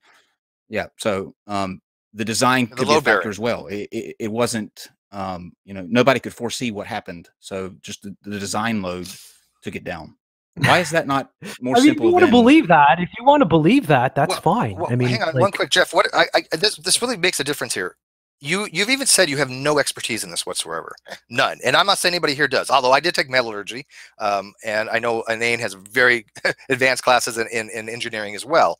So you're literally saying that you are looking at reality, going, well, I'm somebody who's never taken a course in physics, and I'm going to tell people that have all about things like structural integrity, all about things like how a building should fall, all about, well, you are actually saying this. You literally are saying you asked me for my opinion. You're asking me these questions. I'm answering the questions. Okay. You're answering. And people I'm telling you straight up, I have no to back it. Yeah, but you asked me the questions. You asked me on the show. You asked me these questions. I answer the questions. I give you my opinion. That's what my whole thing. That's why I was saying. Like, why does your opinion matter? Well, then why did you bring me on if my opinion doesn't matter? I'm asking. I think my opinion does matter. I think people are concerned with the information that I'm providing, and I think that.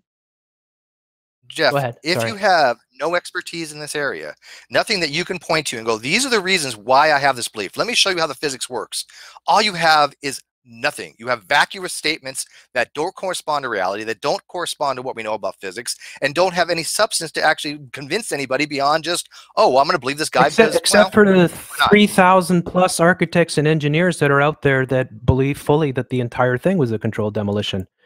Why don't you bring one of those guys on or gals and interview them? I would love to, but let me ask you a question here. How many engineers do you think there are in the world? I don't know. In comparison to 3,000, I'm going to tell you right now, it's probably less than 3 standard deviations. I imagine so 99.7%. And wait, let me finish. Yeah. This is based upon scientists, because there's only about 3,000 scientists that supposedly that don't believe in evolution. But you're looking at a very small minority compared to the rest of the experts. So if 99.7, and again, fuzzy, 99.7% of all the engineers are saying this was not a controlled engineer, what makes that 3,000 you're citing any more valid? What are they looking at? What is their physics, and why should they be taken seriously? Why should anybody believe them over the 99.7 that says no? Okay, first of all, 99.7, that's interesting. I don't know where you got that number from, but I guess you're just taking a guesstimate. Secondly, probably the worst thing for a career move would be to be a conspiracy theorist. They like to make examples of people like that. It's very bad for your employment. It's very bad for getting ahead in your corporation. So the amount of people that would honestly be in those positions and honestly answer to put their lives, their families in jeopardy, well, that might be 97.7% of people that wouldn't do that. So I think the 3,000 plus that did, that shows a lot of courage on those parts of those people to actually stand against the grain. And you're taking numbers that are just total bullshit. I mean, there's nothing to back up your stat.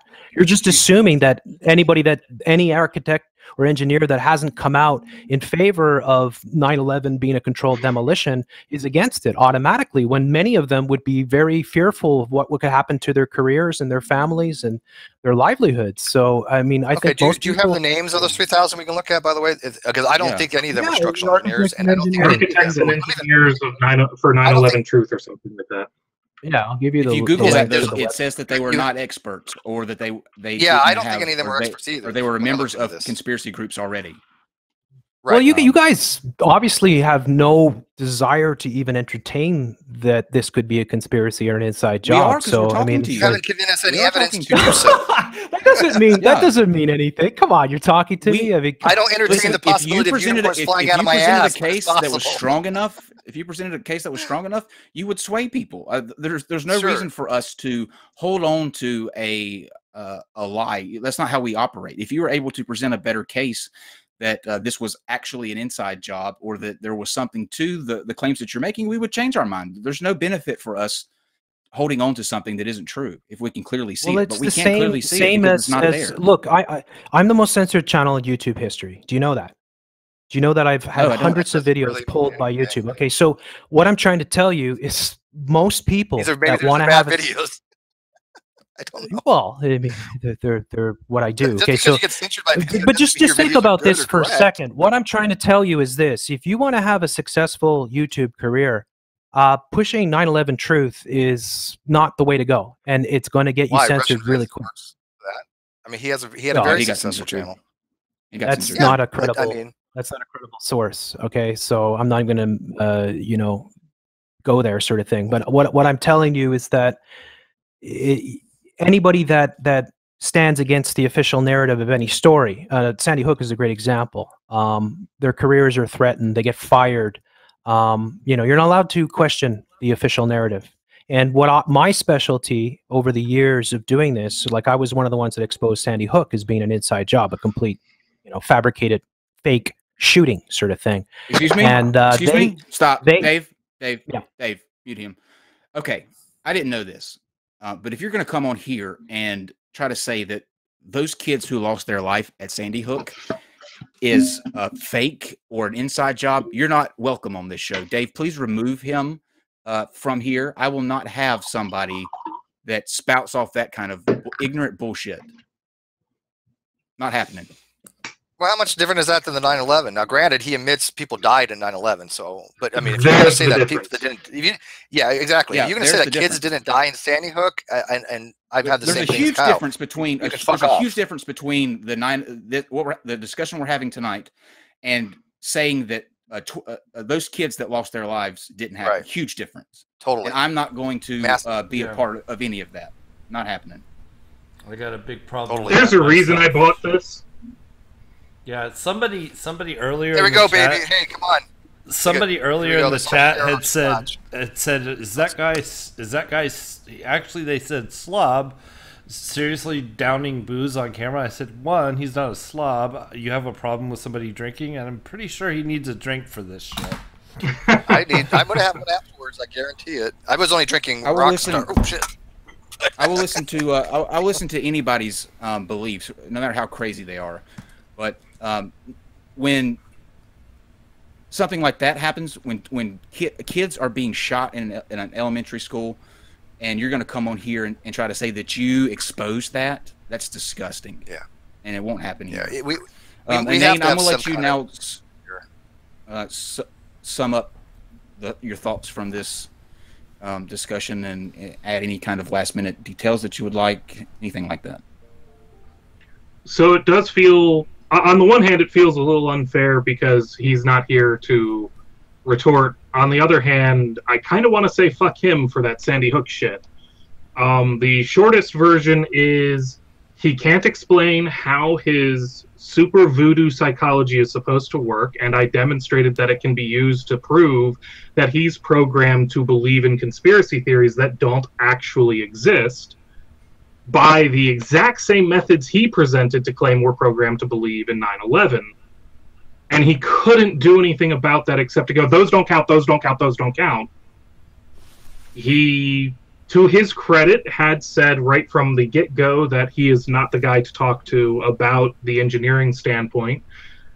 But he also then insisted that he understood the engineering standpoint well enough to tell a Navy nuke and a guy who builds shit for a living how to interpret the engineering analysis that was performed by professionals, and telling us that despite the dozens of articles that have been published in peer review, 3,000 guys who couldn't get a damn thing published other than one analysis that showed evidence of, get this, rust and aluminum was in the dust. Well, that is thermite. That is thermite, There's actually. a collapse. That would be thermite if it were elemental aluminum.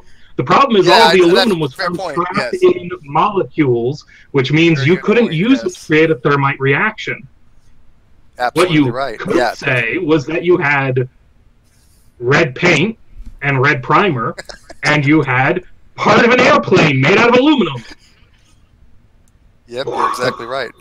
You need I will say- elemental aluminum and rust, iron oxide. For Oh, and I will This own the is- slob part.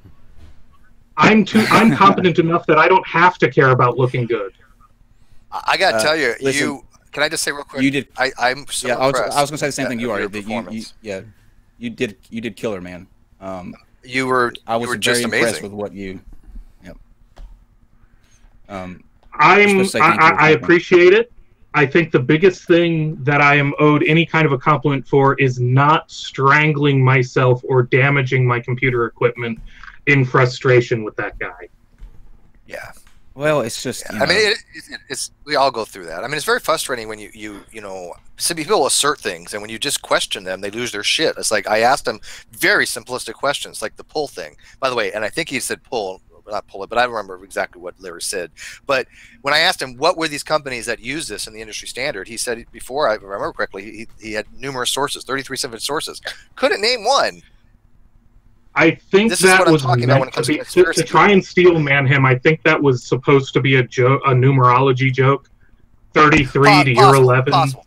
But, Yeah. but still, You know, still that he being didn't, he said, didn't have, when I he did didn't have research any. on that phrase, when I did Mhm. research on the whole World Trade Center 7 pull it commentary, one of the things that they did talk about is that there are engineering companies, demolition companies that use the term for when they hook a fuck ton of bulldozers to the building and literally pull it down, which not obvious even the what happened. craziest conspiracy theory suggests happened. Don't put it. Don't put it past them.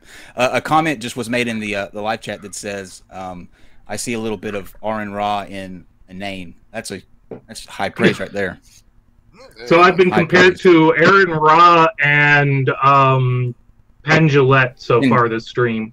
Yeah, Somebody you're- needs to you're call doing me a good. slob again to get my ego back down. This is going to my head too much. Well, let's do super chats. Let's see By what the yeah, audience let's had go to super say. chats. By the way, I was steel manning him as well when he talked about the 1,000. I didn't think any of them were experts, but I was assuming for arguendo that if they were experts, why listen to them, right? But he had nothing. Uncle Ned, $2. So any evidence of this New World Order garbage?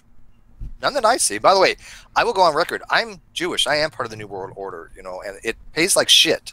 So this shilling shit, you don't make a lot from it, but I try. Everyone knows okay? you're Jewish.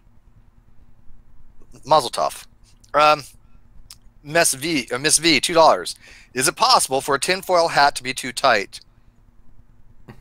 His was quite Yes. too tight. Arnie, What's that what are thing you doing? doing, Dragon? We know what you look like. Arnie, 200 No, sorry, I was talking in to my wife on camera. Crohn's, which I think is like 40, Oh. 50 bucks or something. Thank you, Arnie. Rocco the Rum Runner rubbed out Okay, I'm going to say this right. Rocco the Rum Runner rubbed out Rico the Rat with his Roscoe for robbing his rum running receipts. And then Rocco the Rum Runner rubbed out Rico the Rat with his Roscoe rubbing for rum running receipts. Is that close enough? I want to be that high. I want to be that You high. want to try it? Everybody want to try it? I have a significant correction. This is scotch, not rum.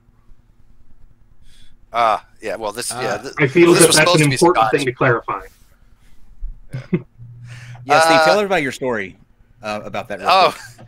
I had a friend who sent me a video card for my computer, and at the same time he sent this, right, which was 10-year-old scotch, which I was like, because I happen to like scotch, but inside was an imported beer instead, which by the way was a damn good beer, and I actually liked the beer, but it was one of the best pranks I've ever seen. He's like, I got you, Oh man! and I was like, you did, but you know what? I got a Steve. cool scotch thing out of it. Somebody like send that scotch. man a 10-year-old scotch. Someone send Steve a 10-year-old. Yeah, or a Someone 12-year-old needs- cannon. Someone needs to send him a 10-year-old scotch. Not a Do you not like ten, Scotch? not a 10-year-old Scott, a 10-year-old Scotch. Yeah, I don't want a I love 10-year-old Scott. No, Scotch. You like Scotch? Really, Kyle? Really awesome. Scotch, and so we all like. Scotch, Dave, you like Scotch? Scotch in my belly. I do. Okay, I'm impressed. We all have some culture here. Cool. Puffalopagus, $2. How much Alex Jones merch just dude got? Probably. Well, we know for a fact he does after the Sandy Hook comment. I mean, you know that's where he gets a lot of deeply shit. rooted in Alex Jones. Oh, half his shit was from Alex Jones and David Icke. Spot on. The whole programming stuff. That's all from them. Right. Let me make a comment about David Icke. Now, he's completely full of shit, but I will tell you, listening to them, if you're somebody that could be easily swayed, he's a very powerful speaker. I mean, very powerful speaker. Oh, absolutely. I've listened to him. I used to be on Coast to Coast. Yeah. He's 132. $10. It would have been far easier to trick massive groups of people without the internet. Why did they allow the internet to begin? Why did they allow it to persist? Same thing with these conspiracy stuff. I mean, there's so many people in the entertainment business that not one of them has come forth and said, yes, we're doing predictive programming. Not one. Not one. The question that I had written down that I was going to ask him at the end, and I hate that I'm not going to get to ask him, but he made several references to the fact that these governments are trying to push an agenda that impacts reproduction and stops people from reproducing. And my question is, why? What's the benefit to the people who are trying to depopulate the earth? Because once that happens, you're talking about a huge issue with, I mean, because things take people to make, or let me think about that right. It takes people to make things happen, right? So if you are trying to reduce the planet, who are you going to have power over? Like you would think that you would want more power over the most people, but what do you get out of depopulating the planet? I mean, I do think that we have an overpopulation crisis, and I think it's going to get worse. Sure. I don't have a solution, but I don't think that there's people out there right now going, you know what, we need to implement a plan and wipe out, 10% of the population, we need decimation trannies. Type thing. We need trainees. Trainees would help do it, I guess, maybe. Double A, $2. Buy new Joker products. ESO, $2. Thanks for an amazing show, all. You're welcome. And it was great, except that he had to go full retard. And as Kyle and I have a little thing, we don't allow full retard when you go to Sandy Hook. That when you fuck with kids, we will say something, and we don't tolerate that level of bullshit. So be prepared if you guys come on this show. Don't pull that crap because it's not going to fly. Mr. Cook Jr., $5. Can you back up any of these assertions about they, or are you just parroting basic conspiracy theory 101? Any evidence would be appreciated. Yeah, who are they besides me? Because I'm part of the conspiracy. The New World Order. Yeah, who can we name some people that can we get a one on? I want somebody that's actually in Hulk charge Hogan, of the World Order. Kevin Nash, and Scott Hall, obviously. Gotcha. Will they come on? Probably not. You know what would be Kevin Nash great? is dead, I think. You know what would be great is if we could get O.J. Simpson on. Oh, that would be so cool. That'd be cool. Oh man. By the way, I'm just kind of curious. Scotch with water or without? Anybody? What's your take on that? Without. Really? Definitely. I like a drink little Scotch. Scotch. You need to Two taste drops it. per 2 fingers, so drop a finger. Yes, roughly. I agree. It actually has a I think- chemical reaction with the chemicals in the Scotch to allow you to taste more of the bouquet. It's more aromatic, and so it's more flavorful. Yes. Yep. Scotch Just a neat, drop or man, two. is the way to go. Scotch neat is the way to See, go. I'm with A Kyle. couple of drops ain't. A couple of drops of water ain't making it not neat, man. Yeah, it it's is. still It's neat. just neat. It's anti-neat. No. Try it with a drop of water. It's watered just a little down. more aromatic. It's messy. It doesn't. It's A not drop neat. is not going to water it down. Matter of fact, they had a whiskey that was Maker's Mark that they couldn't meet production values, so they lowered the alcohol content by watering it down. Nobody even noticed. Nobody noticed. It went from like 42% to 40%, something like that, and nobody noticed, only because they were trying to make the production. So yeah, you don't notice that kind of stuff. Ghostly Enigma, $10. Wait, they have been taking over the world for hundreds of years. Back when there was far fewer people than what is now taking them so long. Who the hell knows? I don't know. I don't. Good question. Yeah, great question. Mr. Cook Jr., $5. He said, quote, People believe what they want to believe. That's the most ironic shit ever. He's so desperate to conform to nonconformity. Boy, ain't that the fucking truth. He lacks self-awareness. I mean, that comment was for him.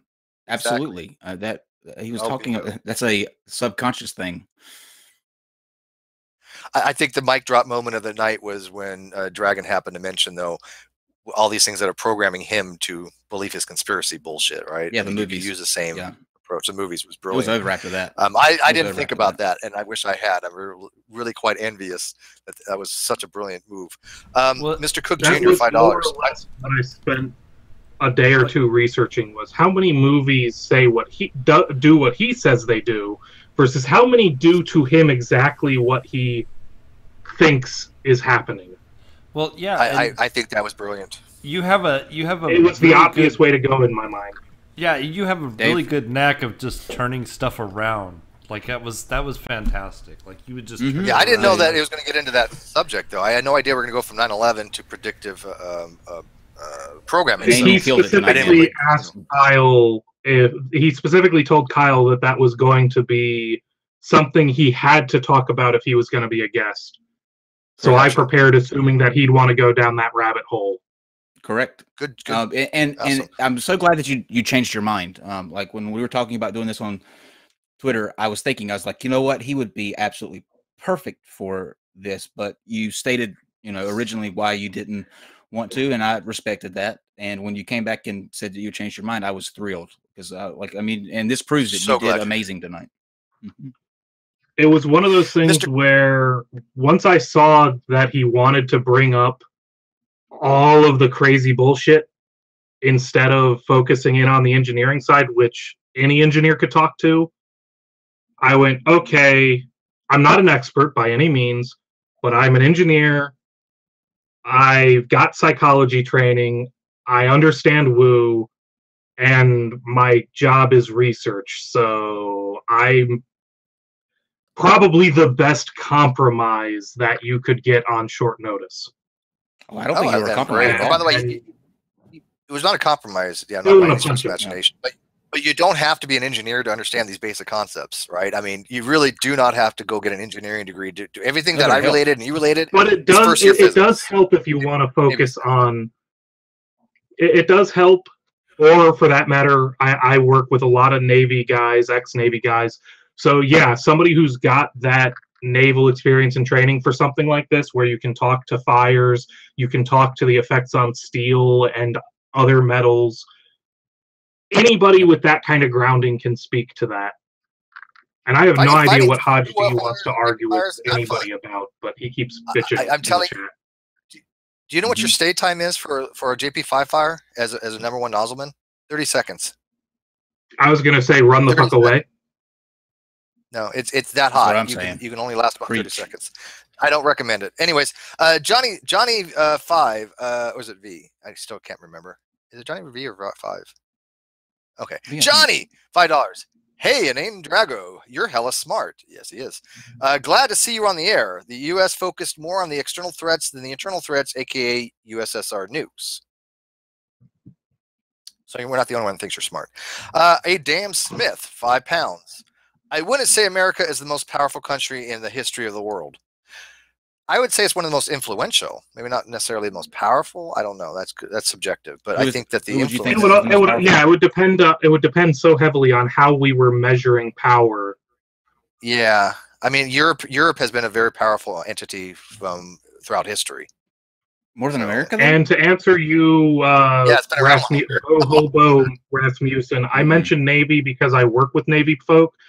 I'm sure Army, Marines, etc., are easily qualified in many of these same topics, but I don't have the experience with them to speak to that intelligently and make that claim.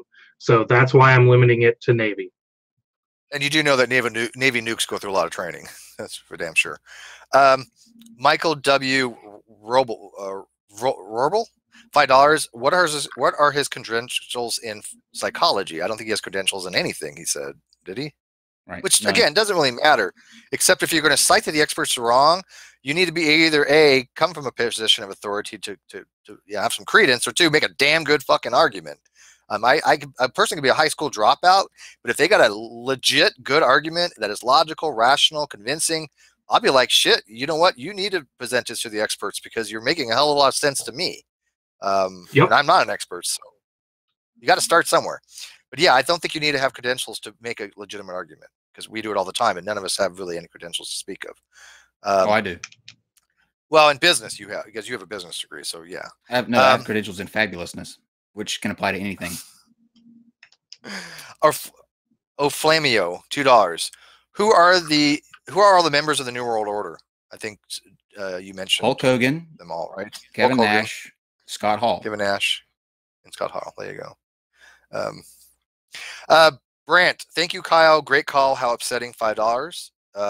You're welcome. That was for kicking him out. Ryan Stevens, same thing. $10. This goes to Kyle. Thank you. Johnny again, $2. Bravo, Kyle. You're king among men. F. Jeffy. Queen. Fuck Jeffy.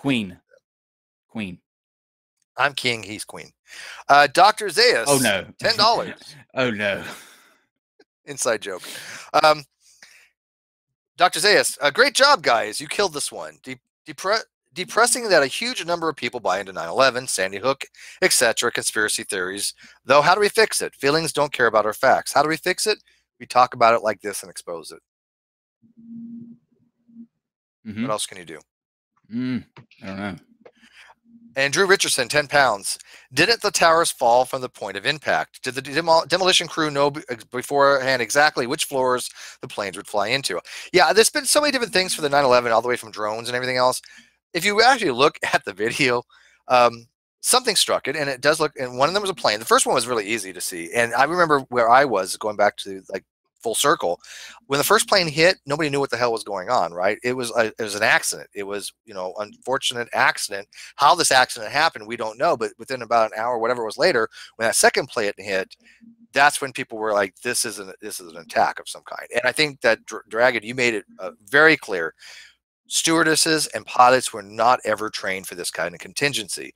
They were under the directive at the time to basically do what the person says, the hijackers say.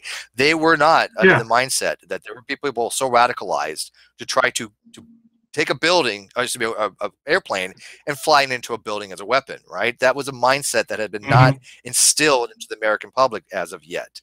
And so we didn't get into it exceptionally well. There are 2 points I want to make real quick. One of them related to that. One of them a worthy shout out for anybody watching this, which is, as Jen Morgan pointed out, Miles Power has a series debunking 9/11 myths, and damned if it isn't a very good, very well researched, and very well cited set of videos explaining exactly why the 9/11 truthers are just wrong. That's point one. Two. Awesome. Point two is when they talk about how the World Trade Center was designed to withstand an airplane hitting it, what they take out of that discussion is that it was designed to take compared to the airplanes that actually hit it, a small airplane flying at something like a sixth of the speed that these airplanes were flying at. It was not designed for an airliner at speed hitting it. And by the way, the Pentagon, he asked about that. The videos were actually looking at the Pentagon. They weren't up in the sky. They were, for actual recording of the actual Pentagon. And the plane's moving exceptionally fast. How many frames per second are you filming at? I mean, you're not going to get that many stills of it. I think it got maybe 2 or 3, right? So, I mean, it's not like it's a high-speed camera where it's going to actually show the exact plane, the whole plane hitting it. That's not what we would expect, especially from that kind of technology. They're entrance cameras. Yeah, they're entrance cameras. So you're not. So the fact is that you're not going to expect to see a plane hitting the building at that low of frames per second. It's just not. I mean, how fast is that? It's designed to catch cars coming in. Yeah, it was just, cars don't travel at 300 kilometers. It was designed to catch cars that were braking to stop at the gate, no less. Correct. It was to capture just in case there was any discrepancies. So a plane flying into it is not something that it was going to easily pick up. Okay, Inane, let everybody know where they can find you as we wrap up. Your YouTube channel, it'll be linked in the description, and then Twitter Twitter, all that good stuff. Any kind of last minute thoughts you have? As far as where you can find me, like I said in the intro, look for Inane Dragon anywhere. I use that handle everywhere. Final thoughts. I'm kind of glad I went ahead and came on, but damn, do I still want to punch this guy. You know you love it.